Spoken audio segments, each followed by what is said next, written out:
Hey YouTube world, Harvest is plenty. Thanks for stopping by to check out the video. So guys, it's no secret. We know something big is coming.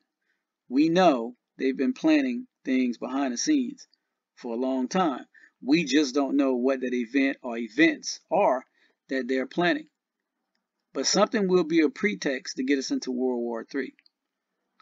I think it's going to be a major cyber attack, but it could be a cyber attack in addition to physical attacks and bombings in American cities. That's always a possibility. That's something I've always discussed on my channel. But given the event, or given the circumstance, how Congress people were given satellite phones 2 years ago in preparation for a major communication outage and some other event, this is interesting on top of that. It seems like Congress is preparing for their own designated survivor event.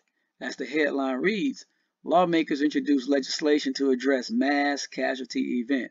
But this mass casualty event is not for civilians. It's for Congress individuals themselves. It says continuity amendment being proposed to quickly replace congressmen killed during an attack, resulting in more than 100 House vacancies. Wow. Imagine that.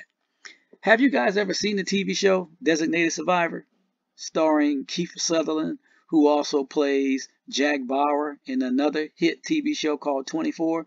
I've recommended 24 to you guys, and I'm also recommending that you go back and watch Designated Survivor. It came out around 7-8 years ago. For those of you who don't know what a designated survivor is when a person is designated as a survivor.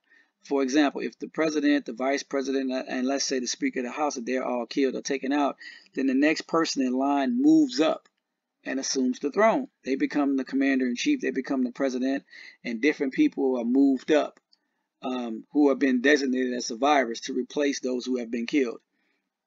And that's what Congress is making changes to. I think it's interesting. But let's take a look at Designated Survivor to give you guys a glimpse of what the show is about.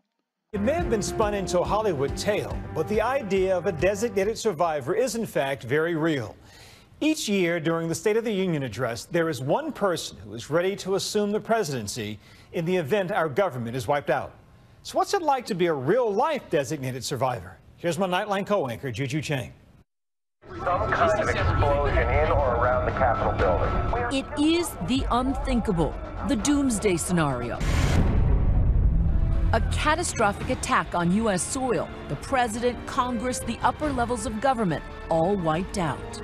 While it's the stuff of dark thrillers, the creators of ABC's most talked about show, Designated Survivor, have something very real in mind. Sir, you are now the president of the United States.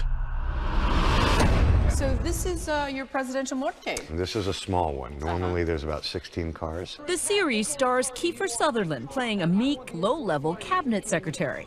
I, Thomas Adam Kirkman, do solemnly swear. Who's thrust fully unprepared into the presidency. So help me God. Though firmly in the realm of make-believe, it's based on a very real, extremely classified safeguard known as the Continuity of Government Plan. The problem that the Continuity of Government Plan tries to solve is something called decapitation. ABC News consultant and former White House counterterrorism official Dick Clark ran the program for nearly a decade. He's the only official to ever deploy it in a crisis during 9/11.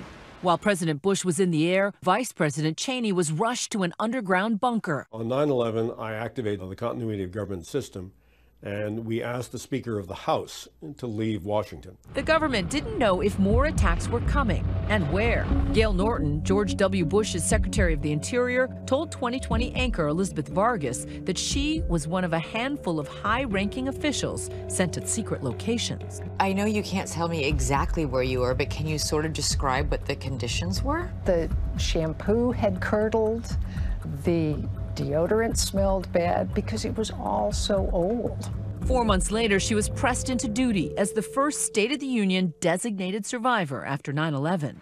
As we gather tonight, our nation is at war, our economy is in recession, and the civilized world faces unprecedented dangers. Because we had seen what happened with 9/11, it was much more a real concern than it had ever been before. Norton even prepared her possible speech to the American public. I didn't write anything on paper, but I certainly thought about it. According to 2004 designated staffer Alex Vogel, yes, there are staffers in those bunkers too. There are some perks. We were very well fed. I think we had steak and lobster and red wine, which was great. They didn't want us to go hungry in the event of an apocalypse, which was somewhat reassuring. So that was Designated Survivor. Again, I recommend it. Take a look at it, see what you can learn from it or what you can pull from it. So let's dive into this article real quick and see what's going on here. It says a bipartisan group of congressional lawmakers is proposing a constitutional amendment to address the possibility of a mass casualty event that could render the House of Representatives non-functional. So keep in mind, this is not just the Democrats or the Republicans. This is a bipartisan effort. So it's both together, combined. It goes on to say, spurred by a series of incidents, including the assassination attempts on former President Donald Trump, the shooting of Steve Scalise and 3 others on a baseball field in 2017, Congress is refocusing on the threat of political violence, with some lawmakers stating that the legislative body is unprepared for such a scenario.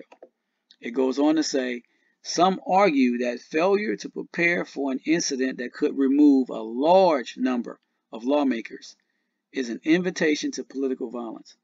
So what intel do they have that a large number of lawmakers could possibly be killed in some type of attack? Here's another headline. Scarred by violence, lawmakers plan for possible mass casualty event. Now check out this first paragraph. Look what it says. Imagine the unthinkable.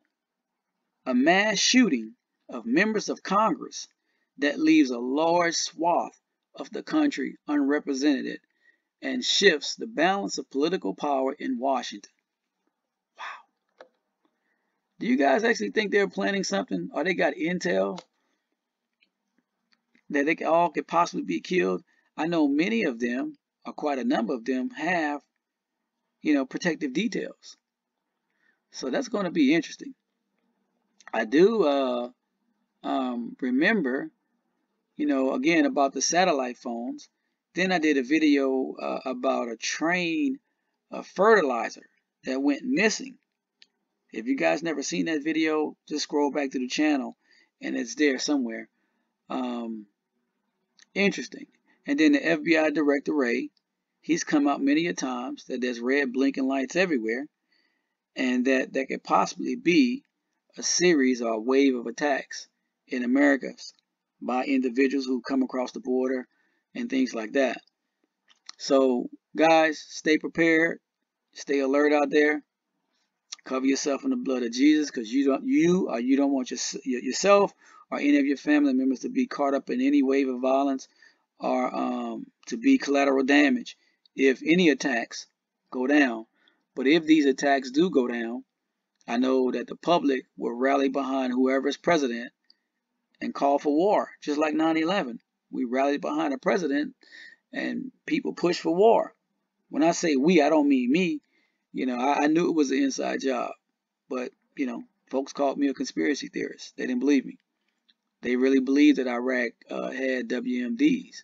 And then later on, they were like, man, you were right. There wasn't no WMDs in Iraq. And so they're planning something big. Event sequence driven. Remember I said that? They got to get something going before January 1, 2025. I don't know what it will be.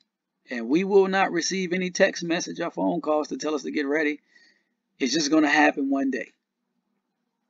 And you're going to be where you're going to be. And if you're not prepared, then you're going to have what you're going to have. And you're going to have to make do. You're going to have to survive. And it's just the way it is. I love you guys. I have more videos coming up. So stay tuned for that. May the good Lord continue to bless you and your family. Take care.